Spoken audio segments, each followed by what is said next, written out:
Voilà, de retour à la REF Souveraineté ici au MEDEF, dernière partie de cette soirée passionnante et merci à tous de participer.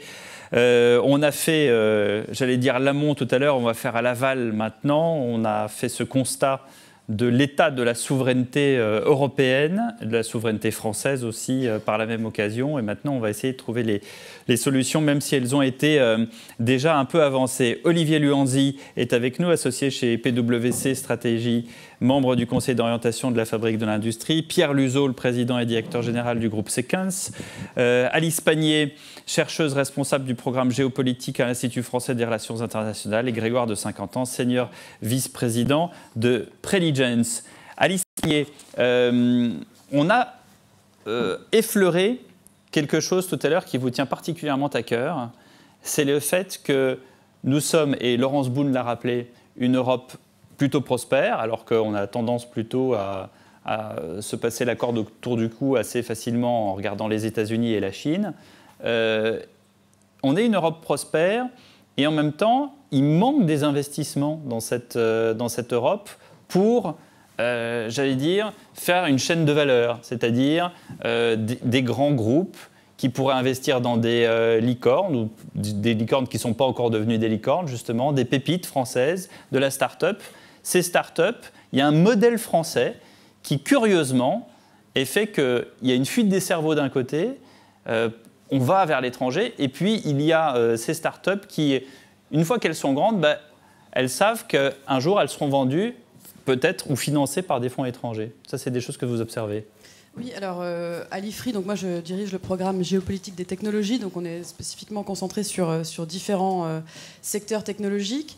On a un ensemble quand même de réveils politiques au niveau français et européen qui ont donné lieu et qui donnent actuellement lieu à un ensemble d'investissements dans différents secteurs technologiques à différents moments ou à différentes phases de la chaîne de valeur, si vous voulez. On a mentionné le Critical Raw Materials Act qui va permettre d'implanter des sites d'extraction de matières premières et de transformation au sein de l'Union européenne. On a le CHIPS Act qui va venir développer l'industrie des semi-conducteurs sur la base de l'existant et dans de nouvelles technologies liées aux semi-conducteurs en Europe. En France, on a évidemment les plans France 2030, etc. C'est vrai que ce qui manque, et ce qui est répété depuis des années déjà, c'est qu'on est très fort pour avoir des startups, on est très fort pour faire des grands plans industriels. Ce qui manque, c'est un petit peu le scale-up des startups innovantes qu'on a. Et je pense que ce qu'on ne mentionne pas suffisamment, c'est quand même le rôle du secteur privé, des grands groupes d'un côté et des investisseurs et des fonds d'investissement pour faire la jonction en fait entre ce que fait l'État et ce que font les startups. On a mentionné le cas d'Eni, donc qui est italien, tout à l'heure dans le photovoltaïque, qui a investi dans cette entreprise française. Eni investit également dans l'entreprise Pascal, qui est une start-up du quantique, qui est une des pépites françaises qui a été soutenue par la BPI, par le ministère des Armées français, et qui actuellement vient de faire une levée de fonds de 100 millions en s'appuyant sur des fonds singapouriens, saoudiens, ainsi qu'un investissement d'Eni. Comment est-ce qu'on l'explique ça ? Manque de confiance, manque de sagesse. Alors, le fait qu'il y ait quand même des entreprises européennes, en l'occurrence Eni, qui est donc italienne, me laisse penser qu'il y a de l'espoir, entre guillemets, dans la manière dont l'industrie et les grandes entreprises européennes peuvent se saisir de sujets très innovants, de sujets d'avenir, de technologies critiques et émergentes, et y voir aussi leur intérêt d'investir, y compris dans des investissements parfois risqués, comme le quantique, où on n'est pas encore bien sûr de l'échéance et de la puissance éventuelle des ordinateurs quantiques. Après, ça reste finalement minoritaire en termes d'investissement par rapport à ce qu'a investi dans le cas de Pascal ce fonds singapourien. Donc il y a quand même une question de capacité à prendre son risque dans les nouvelles technologies qui est ce qui manque quand même fondamentalement à l'Europe. C'est un aspect. D'autres choses qui manquent, mais qui ne sont pas forcément négatives, parce qu'encore une fois, on a discuté beaucoup de verre à moitié vide, verre à moitié plein. Ça, c'est Madame Boone qui parle de verre à moitié vide. Oui, mais finalement, c'est revenu beaucoup dans les discussions. Un petit point sur pourquoi il n'y a pas de Facebook en Europe, de Facebook européen. On parlait on a évoqué la notion de modèle économique. Facebook, c'est quand même un modèle économique basé sur l'exploitation des données personnelles à des fins de publicité ciblée, ce qui n'est pas possible. D'ailleurs, on a appris hier ou aujourd'hui, je ne sais plus, que quand vous vous branchiez avec un câble pour recharger votre téléphone dans un lieu public, vous pouvez avoir vos datas qui... fake ou pas fake. Et tant d'autres choses. Donc après, il y a aussi des garde-fous en fait, européens qui font que certains modèles économiques du secteur numérique ne sont pas possibles et peut-être pas souhaitables non plus en Europe.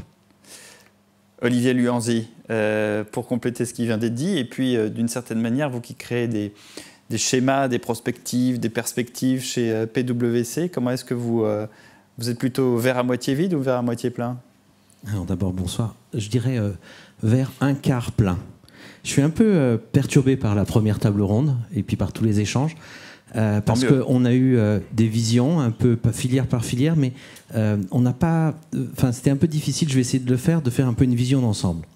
Si on parle de métaux, il y a effectivement une politique européenne et une politique française. Ça, c'est vrai, mais c'est du long terme parce que ça vient de loin et réouvrir des mines en Europe, ça va être compliqué, même dans des pays où on pourrait penser que les mouvements sociaux de citoyens sont plus faibles qu'en Europe de l'Ouest. La Serbie n'a pas réussi à ouvrir sa mine de lithium récemment. Pour des questions politiques. Pour des questions locales et politiques. Le deuxième point, on a parlé du militaire. On voit les limites de l'outil productif européen. On a parlé des puces, mais on n'a pas dit que le Chip Act européen visait à doubler les capacités européennes. Elles sont à 10% de nos besoins. On va aller à 20%. Est-ce qu'en couvrant 20% de nos besoins, on arrive à une souveraineté ou à une autonomie ? Je pense que la réponse est non. Sur les batteries, on se glorifie de Gigafactory. Il ne faut pas oublier que c'est que l'assemblage de la batterie et que derrière, il y a toute une chaîne de valeur sur lesquelles, sur certains composants essentiels, on est absolument dépendant à plus de 80% de la Chine. Je continue. La pharmacie, on en parlera. Il y a quelques très beaux cas, je suis sûr que Pierre va l'évoquer, mais nous n'avons pas en Europe l'équivalent de ce que les États-Unis ont mis en place quelques mois après le Covid. C'est la liste des molécules actives qu'on considérait comme critiques pour notre souveraineté sanitaire et qu'on voulait produire en Europe. Eux, c'était aux États-Unis. Je ne parle pas de l'agro, et on a évoqué le désert du numérique. Donc quand on fait le paysage global, on peut certes se satisfaire de quelques initiatives ponctuelles, mais quand même, le verre est pas tout à fait à moitié plein. Il est plutôt aux trois quarts vide. Et il y a quelque chose, moi, qui m'a choqué. L'idée était dans un rapport du Haut Commissariat au Plan, qui a posé l'idée des produits et des services d'importance vitaux. On a en France des organismes d'importance vitaux, les hôpitaux, le réseau électrique et d'autres choses, qui sont des organes essentiels à la sécurité du pays. Et ils sont listés par un décret qui est confidentiel, même si on peut imaginer ce qu'il y a dedans. Nous n'avons pas fait cet exercice de manière globale et coordonnée sur l'ensemble des services et des produits dont nous avons besoin. Il est évident que les puces électroniques devraient être dedans. Il est évident que la cybersécurité devait être dedans. Nous n'avons pas développé une vision globale de notre souveraineté économique, ni au niveau européen, ni au niveau français, alors que c'est facile, que c'est possible et qu'on peut le faire très rapidement. Ça, c'est le premier point. Puis le deuxième point qui m'a un peu étourdi, je dirais, c'est ce jonglage entre la France et l'Europe. On sait que notre souveraineté, notamment économique, elle dépend de notre capacité productive, de notre industrie. L'Europe ne s'est pas désindustrialisée. L'Europe reste une puissance industrielle et ça se mesure par exemple par le commerce extérieur qui, avant la crise de l'énergie, le commerce extérieur de l'Union européenne était positif à plus 2% du PIB. La France s'est désindustrialisée. Et donc nous ne pouvons pas renvoyer le sujet de notre souveraineté économique uniquement à une dimension européenne quand la situation française au sein de l'Europe est aussi spécifique. L'industrie pèse en France, dans notre PIB 10%, c'est 16% au niveau européen, c'est 20% au niveau Allemagne. On ne peut pas, je dirais, être fongible dans une souveraineté européenne de cette façon, même si économiquement, effectivement, la bonne dimension, et je partage ce point de vue, est la dimension européenne. Voilà, donc il est là, votre éléments. verre au quart plein, en fait. Il est au quart plein européen, mais aucunement français. Pour l'instant, au niveau français, Bonnet d'âne. Oui, vous êtes un peu dur, mais si on dit que notre souveraineté est directement liée à notre outil productif, oui, nous avons le bonnet d'âne, puisqu'en Europe, les 2 ou 3 seuls pays de l'Union européenne qui sont derrière nous, c'est Chypre, Malte et le Luxembourg, qui sont des grands exemples de pays extrêmement puissants industriellement et qui peuvent revendiquer une souveraineté productive. Petite réaction d'Alice Pagné et ensuite les autres. Oui, je voudrais juste réagir sur cette notion de souveraineté économique, parce que si c'est l'objectif visé, on est voué d'une certaine manière à échouer, je pense. On est voué à voir le verre à 1/10 plein, parce que c'est très ambitieux. Voilà, c'est extrêmement ambitieux, surtout si on inclut dans souveraineté économique la maîtrise de l'ensemble des chaînes de valeur dans l'ensemble des secteurs stratégiques, dont la liste ne cesse chaque année de s'agrandir. Donc, ce qu'on constate, c'est que d'autres pays, que ce soit les États-Unis ou le Royaume-Uni, où nos partenaires en Asie, Japon, Corée, parlent de sécurité économique et non pas de souveraineté économique. C'est un petit peu différent. Quand on parle de sécurité économique, on parle de ce qui a été mentionné à certains instants dans le panel précédent, de chaînes d'approvisionnement venant de partenaires un peu plus sûrs, de diversification des stocks, de certains secteurs qu'on peut certes avoir envie d'avoir en national ou en européen, mais pas nécessairement d'être souverain sur l'ensemble de la chaîne de valeur. Et par ailleurs, ça pose la question, dans ce cas-là, du risque géopolitique, ce qui rejoint aussi un peu ce qui était dit tout à l'heure. Et moi, ce qui m'a fait tiquer dans le premier panel, mais ce qui me surprend... Fallait se manifester ?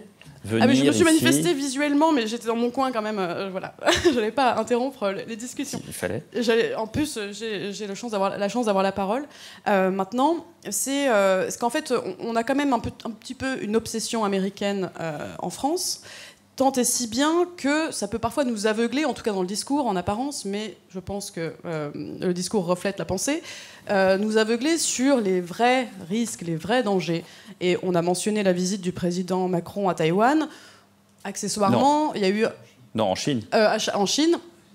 Voilà, lapsus, révélateur pour le coup, parce que dès son départ, il y a eu effectivement cet exercice militaire chinois au-dessus de Taïwan, qui n'a pas été évoqué tout à l'heure, et ça me semble quand même être là où se situe le risque. Et on parlait d'intérêt versus valeur au tout début du panel précédent. En fait, c'est pas on a des valeurs communes avec les Américains et des intérêts communs avec la Chine.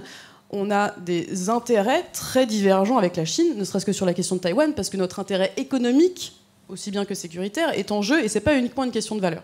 Alors, M. Luzo, justement, a eu la chance d'accompagner le président de la République en Chine. Des contrats ont été noués. Qu'est-ce que vous retenez de ce voyage en Chine, et justement par rapport à tout ce qui a été dit lors de cette REF ?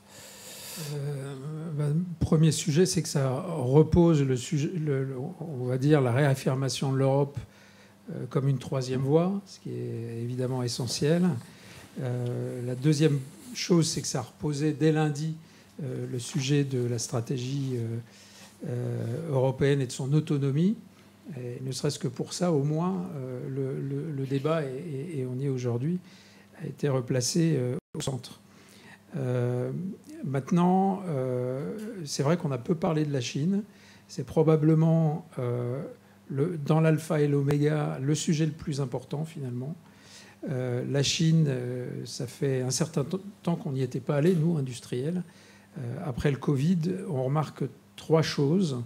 La première, c'est que la Chine avance sur son propre chemin, qui est déterminé par des plans quinquennaux et dont on peut remarquer qu'il se réalise avec une vitesse et une efficacité qui est absolument redoutable.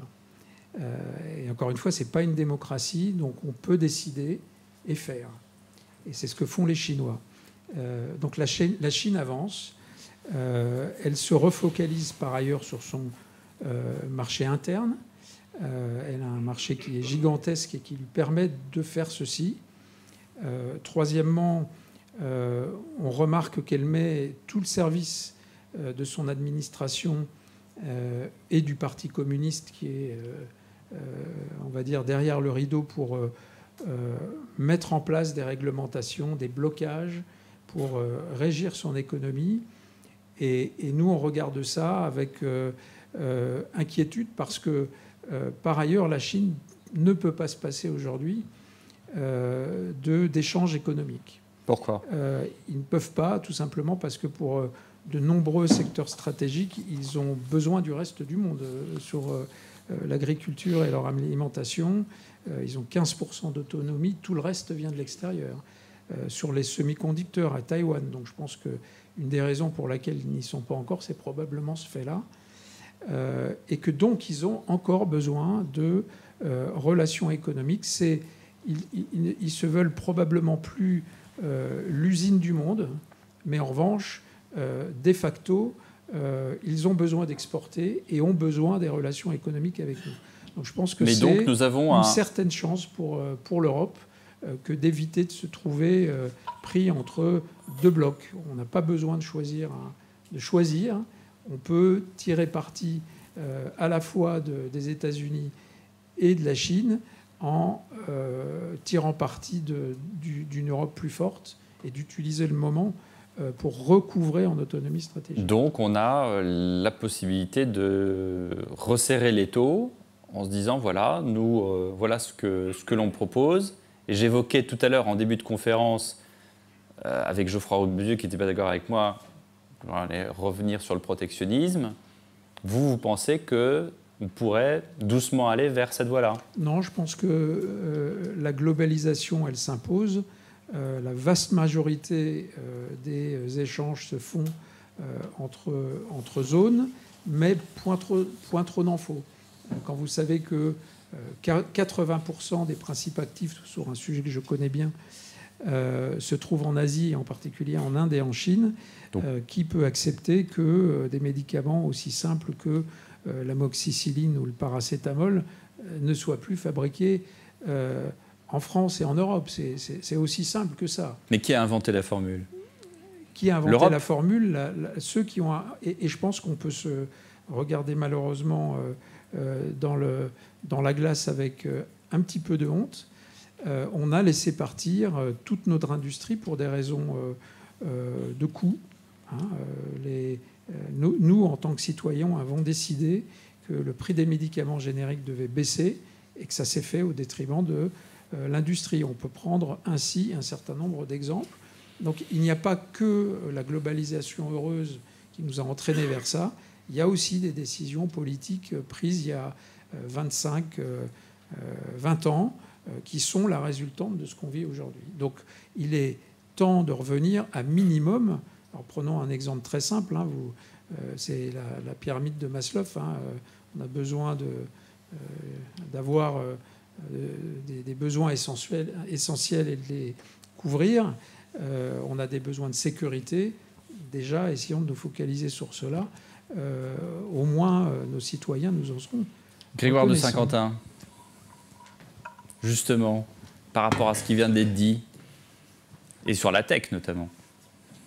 Bon, déjà, nous, on ne va pas en Chine. Donc je représente ici la société Préligence, qui est une jeune société qui a été fondée il y a 7 ans et qui est entièrement focalisée sur la production de solutions d'intelligence artificielle pour la défense et pour le renseignement. Donc, quand on vend à nos alliés, schématiquement, le monde de l'OTAN. Voilà.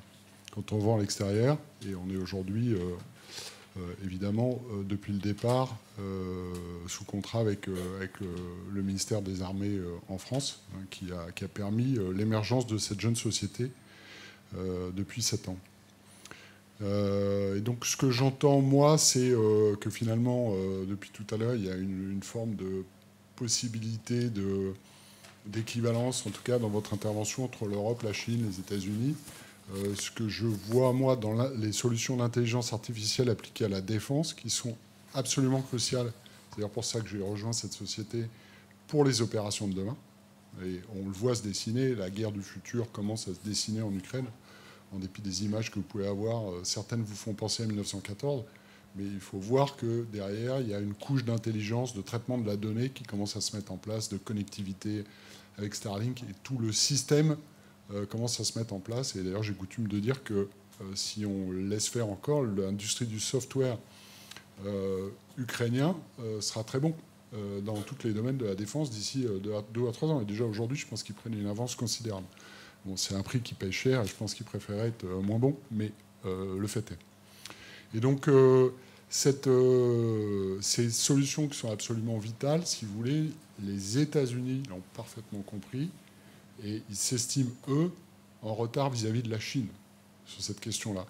Ils disent la chose suivante, ils disent les Chinois montent en puissance leur outil militaire, le nôtre est déjà mature, eux ils commencent à le monter en puissance, que les niveaux ne sont pas encore les mêmes, mais ils veulent nous rattraper, mais ils le font nativement sur cette couche d'intelligence artificielle, et donc ils vont être beaucoup plus agiles, et dans certains domaines, il ne faut pas qu'on se laisse distancer. C'est un mantra un peu aux États-Unis, vous ne pouvez pas lire un papier d'un think tank de défense sans entendre parler d'intelligence artificielle.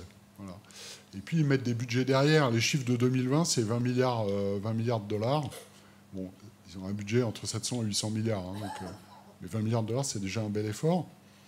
Relativement à l'effort français en 2020, c'est un rapport de 52 fois plus, là où notre rapport en équipement est de 17 fois plus. Voilà. Donc il faut quand même voir l'effort relatif est plus important là-bas qu'ici en France ou en Europe. Même si Préligence fait figure aujourd'hui de précurseur et encore une fois, elle a des contrats avec le Minarme et les choses avancent. Mais je pense qu'on est, en termes de prise de conscience, assez en retard sur les Américains et probablement aussi sur les Chinois, même si connaître les chiffres chinois, c'est un peu plus difficile. Mais enfin, grosso modo, ça doit être à peu près équivalent de ce que font les Américains en la matière. Vous arrivez à faire sourire Olivier Luanzi. Oui, parce que je trouve qu'encore une fois, ça illustre les choses. On est en début de prise de conscience après 40 ans de vue, alors qu'on a qualifié naïf du positionnement de l'Union européenne. Les politiques vont vous dire qu'il n'est jamais trop tard. Bien sûr, il n'est jamais trop tard, sauf que le temps va très vite et ça me permet de rebondir sur la question, faut-il aborder la question de la souveraineté économique, et je reviendrai après là-dessus, mais au niveau européen, au niveau français. Le temps presse. J'ai eu la chance de travailler pendant 5 ans au cœur de la Commission européenne.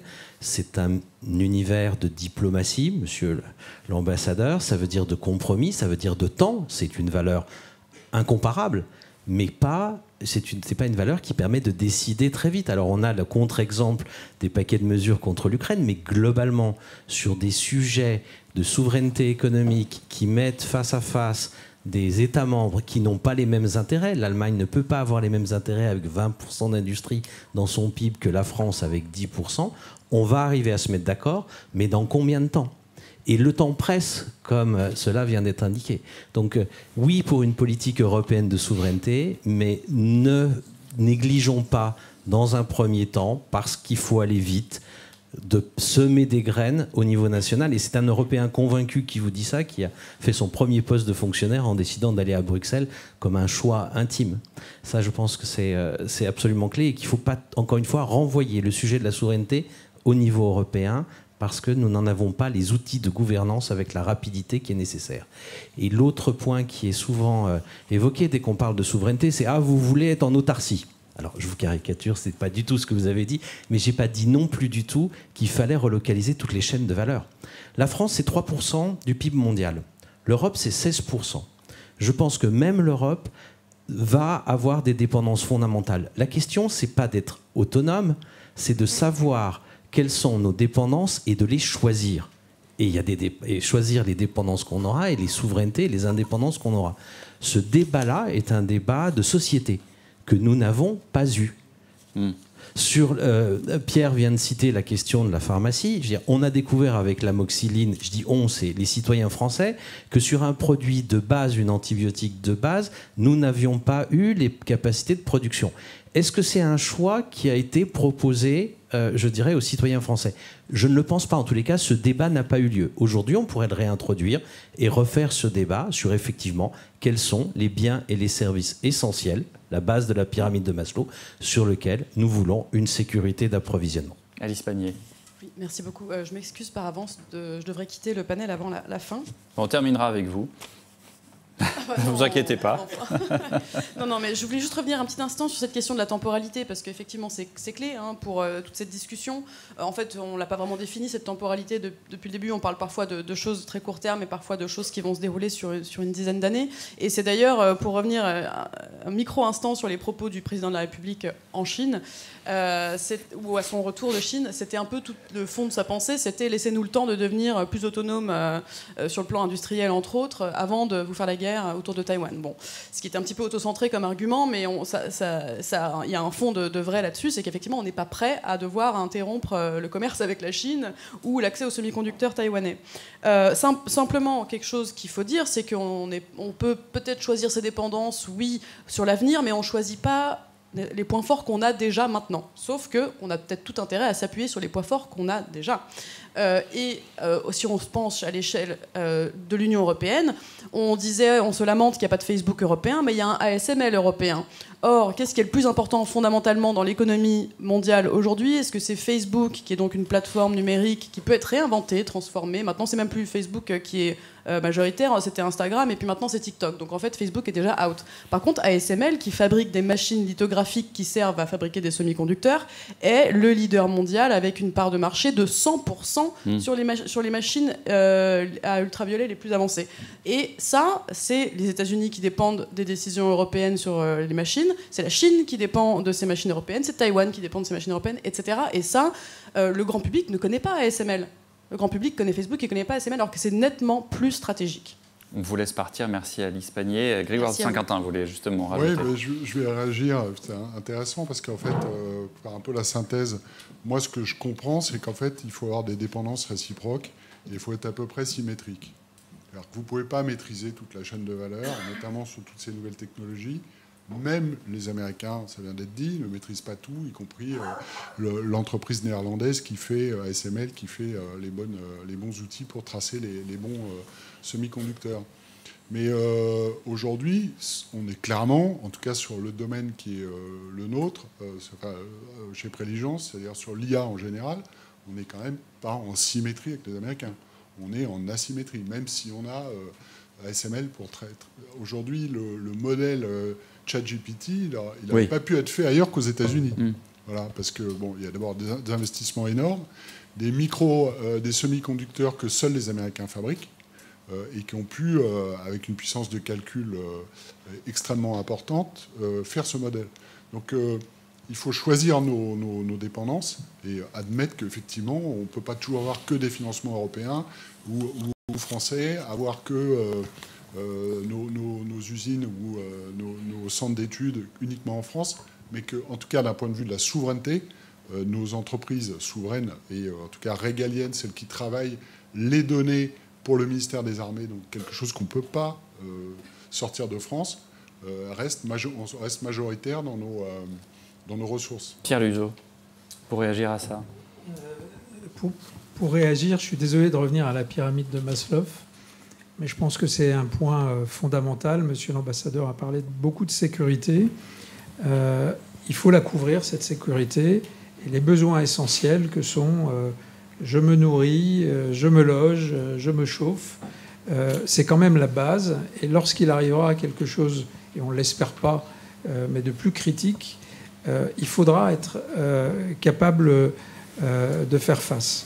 Donc la bonne nouvelle, c'est que le débat est là et on réalise, je pense, tous l'urgence. On le réalise parce que dans nos vies quotidiennes, on voit des manques de produits qui sont cruels. Après, il y a 4 étapes à franchir qui sont beaucoup plus longues et sur lesquelles l'Europe a un gap d'efficacité qui est considérable. Les 4 étapes, c'est d'abord de changer la tendance, parce qu'on doit passer de 10% à 20% un minimum. C'est retrouver le benchmark allemand. La deuxième chose, c'est d'être capable de faire des choix. Alors au niveau français, c'est facile. Au niveau européen, ça devient beaucoup plus compliqué. La troisième étape, ça va être de concentrer les efforts, c'est-à-dire a-t-on les moyens financiers? Oui, non, on ne peut pas tout faire. A-t-on les moyens technologiques de le faire? On a la chance d'avoir une industrie européenne relativement haute valeur ajoutée et donc de tirer parti de ceci. Et puis la troisième étape, c'est, et on en parle peu dans les débats, mais c'est bien dommage, c'est de prendre en compte l'ensemble de la chaîne de valeur depuis la base, la matière première de base, disons, et le produit le plus fini. Parce que maîtriser une chaîne stratégique, c'est en maîtriser l'entièreté.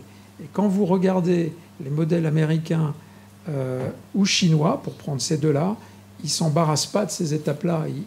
Ils traduiront ces objectifs en réalité rapidement parce qu'ils ont des plans stratégiques industriels, des plans économiques qui non seulement ils définissent dans un cadre, mais qu'ils déploient rapidement.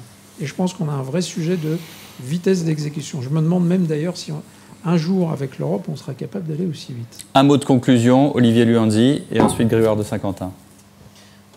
Alors, deux mots de conclusion. Le premier, c'est qu'il y a la souveraineté telle qu'on la voit autour d'éléments absolument clés comme des médicaments, les puces électroniques, les services de cybersécurité.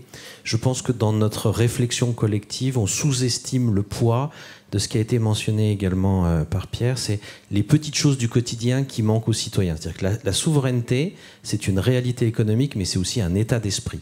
Et quand il vous manque des produits de base qui n'arrivent pas, ça peut aller de l'Europalette pour expédier vos produits parce que vous n'en avez plus, à quelques médicaments, ça instille un doute au sein de notre population sur notre outil productif, sur notre système économique. Et ça, ce doute-là, il faut absolument arriver à l'arrêter parce qu'il est extrêmement néfaste pour, je dirais, le climat global. Le deuxième point, c'est concentrer les moyens. Et je vais revenir sur le rapport de force IRA-Europe. On a balancé des centaines de milliards, etc. Moi, quand je fais le calcul, il m'en manque un petit peu en Europe. J'ai pas le même chiffre que celui qui a été annoncé, parce qu'en Europe, on a accumulé, pour arriver à peu près au même niveau que l'IRA, des financements qui vont à la recherche et à l'innovation, et c'est essentiel, avec des financements qui financent un outil productif. Et en fait, en Europe, on a eu beaucoup de financements sur l'innovation et la recherche. Aujourd'hui, la grande nouveauté, c'est que l'IRA va financer des usines. Et là, on est beaucoup plus faible. Si je prends le cas de la France, on ramène l'IRA à la taille de la France par le PIB. Il faudrait qu'on soit capable de débloquer 39 milliards d'euros pour aider nos industries. Pas la recherche, pas l'innovation, aider la production, l'investissement productif.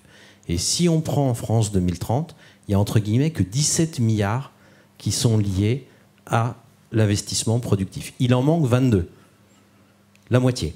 Voilà. Et ces chiffres-là, je dirais, c'est des chiffres qui sont un peu cachés parce qu'on additionne des carottes et des choux.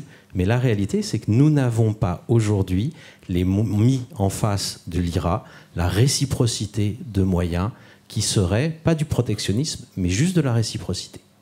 Un mot de conclusion, Grégoire de Saint-Quentin. Oui, merci beaucoup. En conclusion, j'ai envie de dire que l'innovation, c'est la souveraineté de demain. C'est-à-dire, c'est la garantie que demain, on sera toujours dans la course.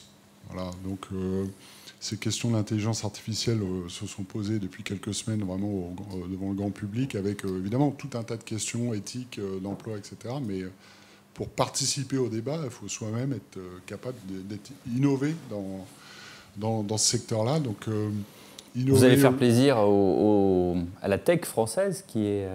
j'espère bien. Enfin, qui on considère, très, nous, qu'on fait partie de la DevTech. À la pointe, et qui d'ailleurs l'a toujours été. C'est-à-dire, dans les années 80, on a été les premiers à sortir des systèmes de communication qui n'existaient pas ailleurs. Oui, mais même, je dirais, avant, on a été sous De Gaulle, il y a eu...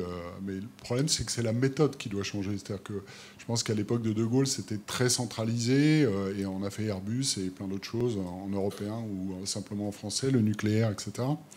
Et donc, cette capacité d'invention, ces talents français, notamment dans l'IA, vous les retrouvez dans tous les GAFAM, donc il faut qu'on change de logiciel, mais là, plutôt que dans l'ordinateur. Alors en fait, oui, c'est surtout comment on s'organise pour faire éclore l'innovation. Je pense que c'est ça le principal sujet. C'est-à-dire que là, l'État n'est pas centralisateur ou jacobin, il est facilitateur. C'est un peu l'idée de départ d'ailleurs de France 2030. Mais derrière, il y a toujours un peu une espèce de force de rappel du jacobinisme ambiant qui fait qu'on veut tout ramener comme ça. Et donc, je pense que non, il faut qu'on trouve le moyen, parce que là, le saut à faire, il est quantique, sans même jeu de mots avec la technologie quantique. Il y a un vrai saut à faire pour ne pas se faire distancer sur ces sujets-là. Et donc, il y a vraiment une question d'organisation. Et ensuite, créer une chaîne de valeur. Voilà, créer une chaîne de valeur, même si elle est un peu partagée, même si on ne maîtrise pas tout. Merci à vous tous. Merci, et ainsi s'achève cette Rêve Souveraineté. Merci à tous les intervenants. Et bien sûr, vous retrouvez tout cela sur le site du MEDEF. Merci à vous.